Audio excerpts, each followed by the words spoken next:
के बदले शरण। एक बार की बात है, एक साधु महाराज प्रतापगढ़ राज्य के एक गांव में ठहरे हुए थे।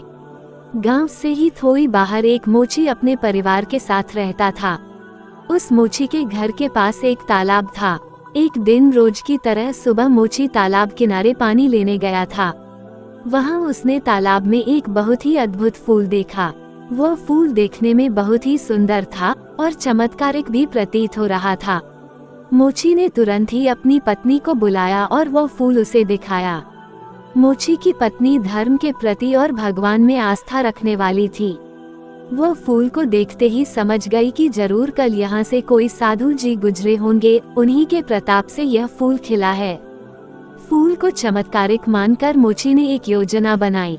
उसने अपनी योजना के बारे में पत्नी को बताया कि वह इस फूल को राजा को देगा और उनसे खूब सारी स्वर्ण मुद्राएं लेगा। उसकी पत्नी ने भी सोचा कि यह फूल उनके किसी काम का नहीं है, इसे राजा को ही दे दो, कम से कम कुछ कमाई तो होगी।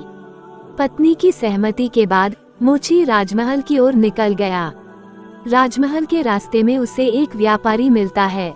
मोची के हाथ में फूल देखकर वह रुक जाता है। वह मोची से पूछता है कि भाई ये फूल लेकर कहाँ जा रहे हो? मोची कहता है कि मैं ये फूल लेकर राजा के पास जा रहा हूँ। इसे राजा को भेंट करके मैं राजा से मुंह मांगा इनाम लूंगा। व्यापारी ने मोची को प्रस्ताव दिया कि तुम ये फूल मुझे दे दो, बदले में मैं तुम्हें 200 स्वर्ण मुद्राएं दूंगा। मोची सोच में पड़ गया। उसने सोचा कि जब व्यापारी इस फूल के लिए 200 स्वर्ण मुद्राएं दे रहा है तो राजा तो और ज्यादा देगा। यही सोचते हुए उसने व्यापारी को फूल देने से मना कर दिया। थोड़ा आगे चला ही था कि उसे रास्ते में राजा आते हुए नजर आए, जो साधु महाराज के दर्शन के लिए जा रहे थे। राजा भी मोची के हाथ में वो दिव्य फूल देखकर अचंभित हो गए। राजा ने मोची को फूल के बदले 2000 स्वर्ण मुद्राएं देने के लिए कहा।